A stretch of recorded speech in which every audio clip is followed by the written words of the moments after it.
What's up, you guys? Welcome back to another amazing video. In today's video, I want to go over each and every side hustle that I've ever tried over the past couple of years. This video is going to be in chronological order. I want to give everything based on, the time periods that it happened and everything, so you can follow along with like my story. It's also going to showcase, some of the biggest downfalls that I've actually encountered on my journey of getting to where I am now. And also another big thing that I want to outline is a problem that I know a lot of entrepreneurs suffer with when it comes to learning new things and wanting to try different things, especially if you have a low attention span.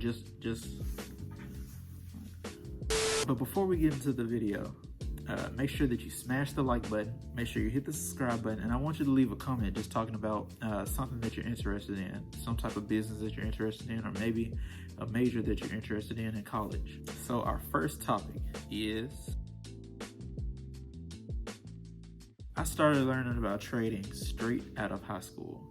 It was the first thing that I ever learned that even got me on the path of trying to become financially free and actually working for myself and making money on my own without having to have a boss that I go to or something like that. Now, although I started learning trading straight out of high school, I didn't really start trading until maybe a year or so in, and that's because my first job paid horrible.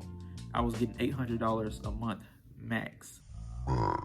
In a good month, I'd make about $800, but most times I would make $400 to $600 a month. And there was even a month where I made $200. Now, obviously, I wasn't living off of this money. This was the money that I was using to, actually pay for my own place, utilities, different things like that. I was still living with my parents.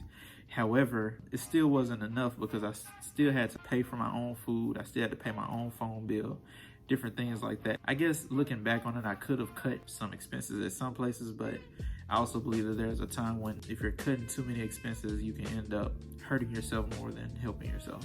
But anyways, while I'm at that particular job, I talked a lot about finances when it came to my coworkers. We would all talk about, different financial things and just investing and stuff like that in general. And eventually, I left my first job. I got my second job. In my second job, I was getting paid $2,000 a month. I'm thinking I'm making bank. I felt rich. Obviously, $2K a month is not that much money. That's when I started actually putting money into investing and different things like that and trying to learn how to day trade or swing trade or whatever. And honestly, I started the worst way possible. I started by trading penny stocks. Penny stocks? Why would you trade penny stocks? Haven't you got any sense, child? What's become of you? I know. Penny stocks was a very bad decision, especially with me not being up to date on looking at financials and different things like that when it came to the different companies that I wanted to trade. But that's what I did. I took my first trade on Jivo, which at the time I couldn't tell you anything about Jivo. I didn't know anything about Jivo. I saw it skyrocket one day. I said, all right, we're going to put all our money in this one. This is what's going to work. We're going to make tons of money. Let's do it. And that was a very horrible decision. Just trading penny stocks, I lost about $700, which isn't really a lot of money considering that I didn't really have any big bills or anything like that, but it still was $700 one way or the other. I started to learn swing trading versus day trading and not really doing penny stocks, but like ETFs and different things like that. But even then, I quit my job, my second job, the one I was making $2,000 a month, because I had a lot of complications with the different managers there and just the work-life balance and different things like that. I've talked about it in a previous video. In my mind, I was thinking that this has to be my big break.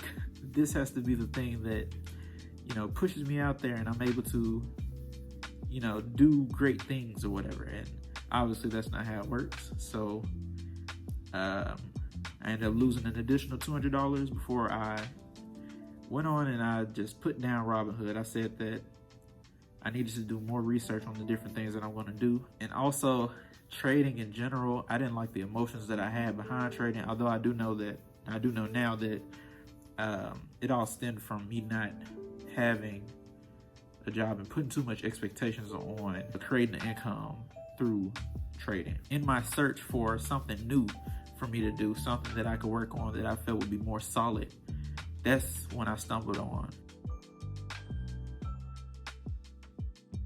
So dropshipping, for those of you that don't know, is a model where you buy products at a wholesale price, and then you find someone who wants to purchase that product and you mark up the price. You take the difference between that markup and the actual price that you can get from the seller. After watching some videos, I created a free trial on Shopify, and I launched my first 3 failures on dropshipping. So yes, they were all failures.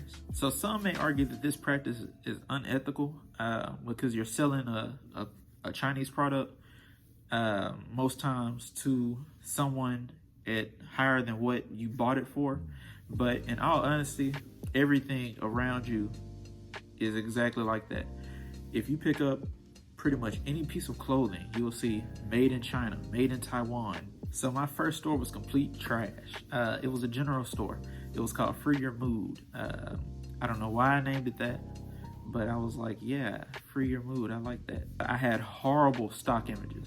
I had horrible product images, horrible theme. I had horrible copywriting, horrible everything. My whole store was just horrible, including my products. My products weren't all that great. I didn't have any software to like look up different dropshipping products, things that were hot at the time. And on top of all this, while I'm working on dropshipping, I'm still jobless. I still don't have a job.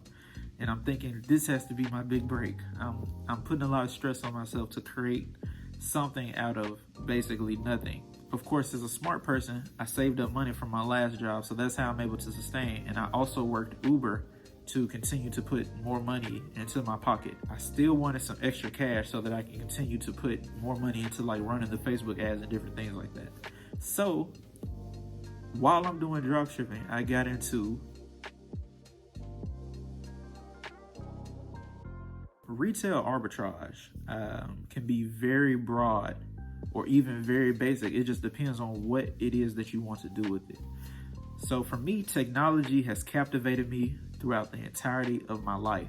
From my first gaming system, Nintendo 64, my first phone and my first laptop, to now my iPad, which I edit all my videos on. Technology is something that I've spent most of my life learning about and comprehending. And because of that, I'm able to understand technology, and I can understand the market of technology when it comes to buying something at a steal and selling it for a profit.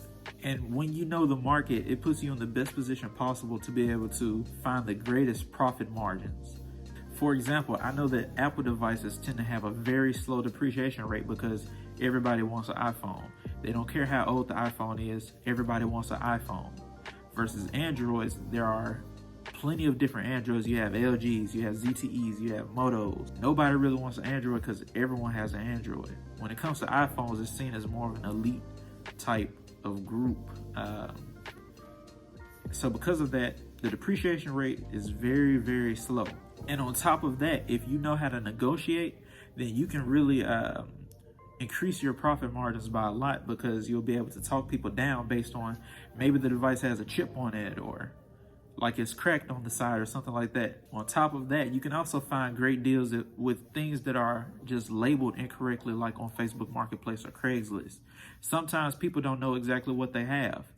For example, the iPad that I'm talking about, it came with a keyboard case, the Apple Pencil, and the actual iPad in perfect condition. And I bought all of this for only $550.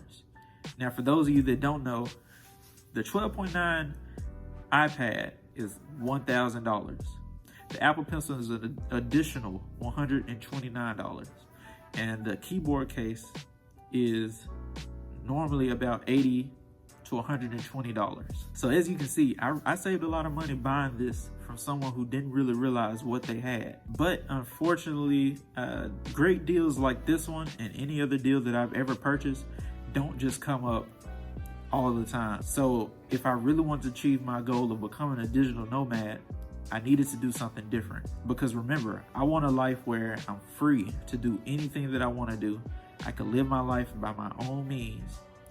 I can travel, I can take vacation, and I don't have to worry about having to come back at a certain time or having to clock back in, having to go do work that I don't really want to do.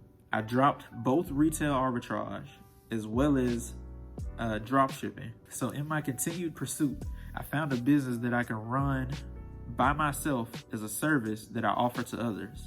And that business is known as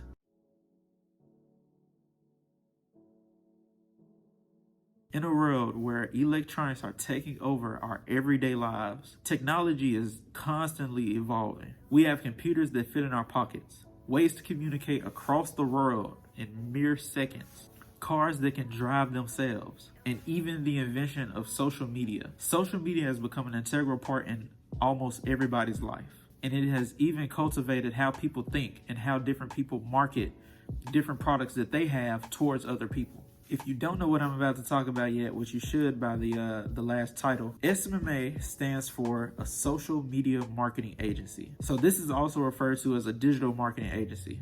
And there's a separation because it doesn't have to be on social media for it to be social media marketing. So currently I'm focusing on creating my own brand, as well as generating inbound calls from people through LinkedIn by creating a presentation that shows basically what Facebook ads could do for different businesses. I truly do believe that SMA is going to be my avenue that I work on for a long period of time. And here's why. Up to this point, you've probably realized that I've went over 4 or 5 different things. And I hate to admit it, but this is what's known as shiny object syndrome. Maybe you are going through something similar, wanting to create your own business and escape the rat race. If that is the case, stop what you are doing right now. And I want you to think, which avenue do you follow closest? Are you a dropshipping person? Are you a retail arbitrage type person? Or maybe you like social media marketing just like me. Or maybe you want to do something more like dividend investing. I want to tell you now that you need to make a decision, and you need to make sure that it is streamlined so that you don't make any distractions for yourself. Online business is completely different from probably anything that you've ever done in your life. And it's all based on you. You don't have anybody over your shoulder telling you you have to make this business. This is all on you. Along with school and my job, SMA has been my biggest focus. It isn't easy, but anything really rewarding really should be. And I feel like it would be boring if it was. Alongside SMA, I figured I needed an exit plan. So dividend investing is the most consistent side hustle, if you could call it that I've ever done so far in my whole entire journey. Due to my prior experience with swing trading and day trading, I already understand how to find companies that have great valuation, as well as learning when to buy in at a great price. For example, Boeing or even AT&T. Dividend investing is a almost completely passive way for me to make money without really having to do anything outside of finding the stocks and actually purchasing them. And if you haven't seen my last video where I talked about the different amount of money that I'm making currently, as well as what I plan on making in the future, I'll leave a card in the corner. But so far I've made over $60 since I started dividend investing. So just a quick recap. The biggest takeaway that I want everyone to understand in this video: shiny object syndrome is a huge problem, and it can blind you and keep you in a loop for a very long time if you don't recognize it yourself. If you suffer from shiny object syndrome, now is the time to stop. Now is the time to hone in on whatever it is that you want to do, to let go of the shiny objects that you see in front of you and fully focus in on one thing. So if you like this video, make sure that you hit the like button, leave a comment down below. It really helps to support the channel, and make sure you subscribe and hit the bell for notifications of future uploads. And until next time.